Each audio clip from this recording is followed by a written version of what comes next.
They ain't go like this one. I just wanted to take some time to recognize Jacob Fatu. He is a gem. I never thought that the Bloodline would finally have some type of aura, but he managed to make a group that I just thought were a bunch of, jokesters and clowns. I could take them kind of serious now. I'm gonna be for real. This new Bloodline, the Bloodline 2.0, whatever, they weren't working for me. Oh, for every reason, because like one, like the fake Roman thing, I don't like that. Like, oh, he's like the new tribal chief and stuff. But besides all of that, it probably could have worked if they didn't have Solo Sikoa dressing up like a knockoff weekend. Then we got what's his name, Tama Tonga, walking around here acting like the boogeyman, crawling on the floor, doing this weird Tasmanian devil noises and stuff. It's just too gimmicky. And don't even get me started on the botch machine himself, Tonga Lao, over here botching his debut, taking too long to get from under the ring to break up the pin.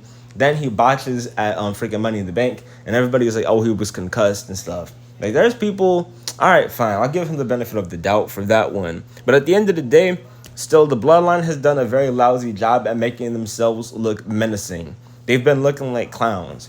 Jacob Fatu is here, and he's making the group look like they actually mean some type of business, which is kind of sad because who knows when Roman will come back, just when they finally got some type of aura. Because, like, the thing is, the way that this is set up, this whole thing is supposed to be like, oh man, these dudes are savages, they're sick, they're twisted, you don't want to mess with them. And the whole time I'm just looking at them like, these are the people everybody's supposed to be afraid of.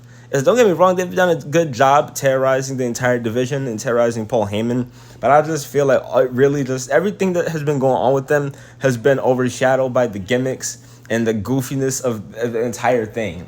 But maybe that's just me. Maybe I'm not the only person who thinks that they're goofy. My brother, he doesn't think that they're goofy at all. But I'm just here to say, like, he really did save the image of this new Bloodline, because well, we'll see, honestly, because, like, we were talking about it earlier. He was like, so you're saying that one person can carry an entire group? And I was like, you realize that the sun is, the biggest star. The sun is literally a star, and it lights up the entire sky. All of those other stars don't light it up. All the other members of the Bloodline, they just didn't have that type of star power or any type of intrigue to them. Don't get me wrong, Solo Sikoa, he's cool, I like him and stuff. But to see him as like the leader of a faction, he doesn't come across as a leader of a faction. He's not somebody who would be like, he's good on the mic or something, but less. He just doesn't look like the type of person who would be a leader of a group. Like Jacob Fatu, he looks like the leader of the Bloodline. And that's a problem, because you're the leader of the group, but you've been outshined by a member in your own group. And not just that, but also the newest one. He's outshined the other two as well. There's nothing wrong with Tama Tonga. He's average at best, I will say. The way that he was hyped up, I was expecting, a little bit more from him. I don't know, the whole thing has just felt very underwhelming to me. And a lot of people said you should give it more time. But ultimately, I'll say, as far as now, I think that they're off to a really good, well, not a good start, because, it's been like a few months, whatever, since WrestleMania. So it's been like 3 months now. I can finally take them serious, and they actually look like they mean business for once. And you notice how they all got those two coming out here with those goofy suits and stuff.